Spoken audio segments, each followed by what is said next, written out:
Fake তথ্য ছড়ানোর অভিযোগে গ্রেপ্তার এক।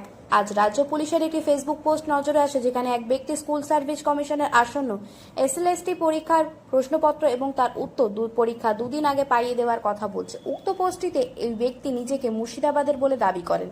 বিষয়টি নজরে আসার সাথে সাথেই পশ্চিমবঙ্গ পুলিশ তদন্ত শুরু করে এবং তদন্তে উঠে আসে যে ওই ব্যক্তির ঠিকানা পশ্চিম মেদিনীপুর জেলার চন্দ্রকোনা থানার অন্তর্গত মাংরুল গ্রাম পঞ্চায়েত এবং ওই ব্যক্তিটির একটি বিশেষ রাজনৈতিক দলের সঙ্গে প্রত্যক্ষভাবে যুক্ত।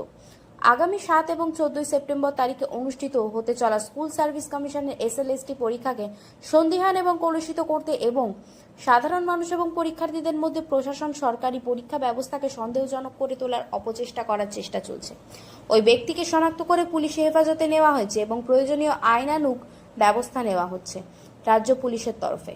প্রশ্ন ফাঁসের আসল ঘটনা চাপা দিতেই ওই ব্যক্তির সাথে কোনো নির্দিষ্ট রাজনৈতিক দলের যোগসাজশ তৈরি করতে চাইছে প্রশাসন, নাকি ওই ব্যক্তি সত্যি উদ্দেশ্যপ্রণীতভাবে এই পোস্টটি করেছিল সেই তথ্য জানতে পারা যায়নি। তবে উনি মেদিনীপুরের বাসিন্দা হয়ে মুর্শিদাবাদ কেন লিখল সে প্রশ্ন ঘুরপাক খাচ্ছে সমাজ মাধ্যমে। তাই ফেক তথ্য না ছড়াতে আবেদন প্রশাসন। ব্যুরো রিপোর্ট, সত্যের সন্ধান, সংবাদ প্রতিদিন, লোকাল নিউজ। গ্রেপ্তার করা হয়েছে নিশ্চয়ই শুনেছেন, অনির্বাণ পাল নামে এক ব্যক্তি। যেটা যেটা দাবি করা হচ্ছে বা যেটা জানা যাচ্ছে ও বিজেপি কর্মী হিসাবে পরিচিত, কি বলবেন? না, আমাদের বিজেপি কর্মী এই ধরনের কাজ করবে আমরা বিশ্বাস করিনি। আর ও আমাদের বিজেপির সঙ্গে ওর সঙ্গে কিছু সম্পর্ক নেই।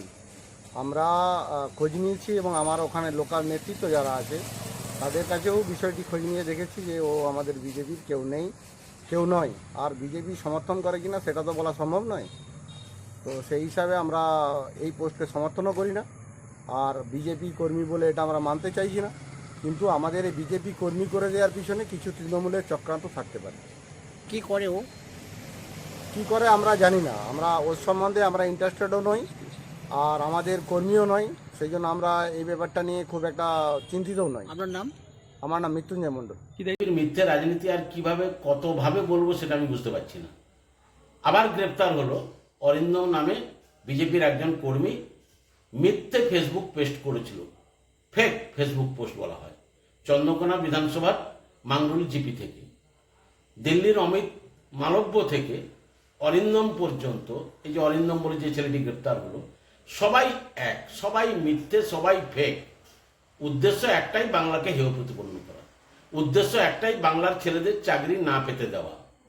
সেটা সিপিএমের বিকাশবাবু থেকে বিজেপির অসংখ্য নেতা, আরও অনেক মহামান্য মানুষ আছেন যারা এসএসসির ছেলেরা চাকরি পাক, ফ্রেশ সিলেকশন হোক, ইন্টারভিউ হোক, এটা চান না। মুখে বলছেন ছেলেরা অবস্থানে বসলে তাদের জন্য গ্লিসারিন ঘষে কেঁদে ভাসিয়ে দিচ্ছেন।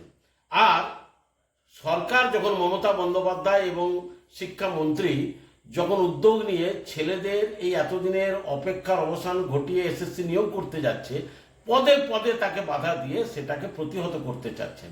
এই ডাবল স্ট্যান্ডার্ড পলিটিক্স, এই দুমুখ রাজনীতি খুব বেশি দিন চলবে বলে আমার মনে হয় না। মমতা বন্দ্যোপাধ্যায় যেটা উদ্যোগ নিয়েছেন সেটা হয়তো সফল করে ছাড়বেন, উচিত উনি করবেন। তবে এই যে ফেক প্রচার করে মানুষকে বিভ্রান্ত করা, এর জন্য জেলা পুলিশকে ধন্যবাদ ওকে গ্রেপ্তার করাতে। আমরা খুশি যে সারা বাংলার মানুষ প্রচারে দেখতে পেলেন যে একটা ছেলে মিথ্যে অভিযোগ করে যে প্রশ্নপত্র পাওয়া যাচ্ছে টাকার বিনিময়ে, এইটা নিয়ে উনি প্রচার করতে নেমেছেন। এটা দিল্লির ডাইরেকশন ছাড়া হতে পারে না, এটা বাংলার বিজেপির ডাইরেকশন ছাড়া হতে পারে না। কেন? এই যে পরীক্ষাটা এত সব বাধা সত্ত্বেও ডেকে দিয়েছেন ডিপার্টমেন্ট, শিক্ষা দপ্তর, তার জন্য ওরা চিন্তিত। যদি নিয়োগ করে ফেলে তাহলে তো ঝুলি থেকে বেড়াল বেরিয়ে যাবে, ওদের সমস্ত কেচ্ছা কাহিনী ধরা পড়ে যাবে। তাই ধন্যবাদ পুলিশকে, ধন্যবাদ মাননীয় সরকারকে যে এইগুলো ওরা লোকের সামনে আনতে পেরেছেন।